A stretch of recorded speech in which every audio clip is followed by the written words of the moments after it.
Sandrine Manduni. Est-ce que vous pouvez vous présenter en quelques mots et surtout votre mission?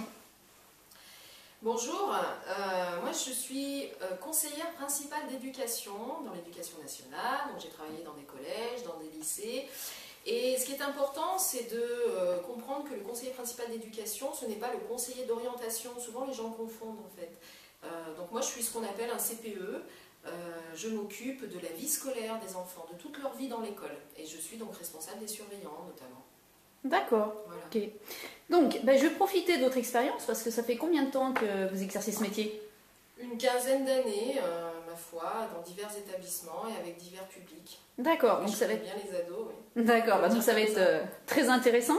Est-ce que vous pouvez nous donner 10 conseils justement pour que cette rentrée scolaire se passe bien pour ces collégiens et ces lycéens? Ce que je voudrais vous dire avant de vous donner 10 conseils, c'est une chose très importante qu'il ne faut pas perdre de vue.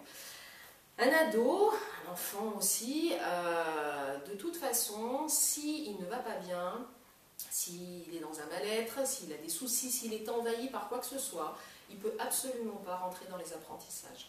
Ça, c'est très important. C'est pour ça que je commencerai mes conseils justement sur le bien-être et la façon d'être dans l'école. D'accord. Donc ça, c'est vraiment très important. Sinon, les autres conseils qui vont suivre, ça ne sert à rien. Si vous voulez, un ado envahi, il ne peut pas rentrer dans les apprentissages, c'est impossible. Donc c'est pas la peine d'essayer de le faire réussir à l'école s'il ne va pas bien pour une quelconque raison. D'abord, il faut s'intéresser à son bien-être. Et après, on s'intéresse à ce qu'il y a à l'école. Et après, on s'intéresse aux apprentissages. D'accord, très bien. Eh bien, on va passer au premier conseil. Absolument. Allez-y. Quel premier conseil vous allez nous donner?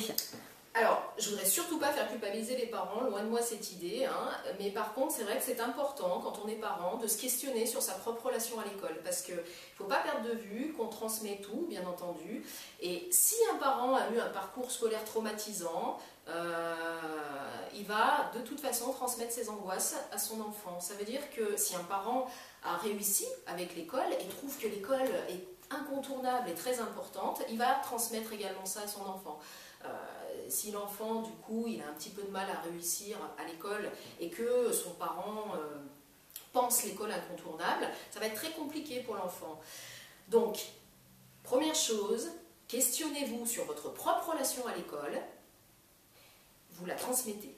Et ça, c'est drôlement important. Si vous êtes trop angoissé par rapport à l'école, vous allez transmettre des angoisses à votre gamin, c'est sûr.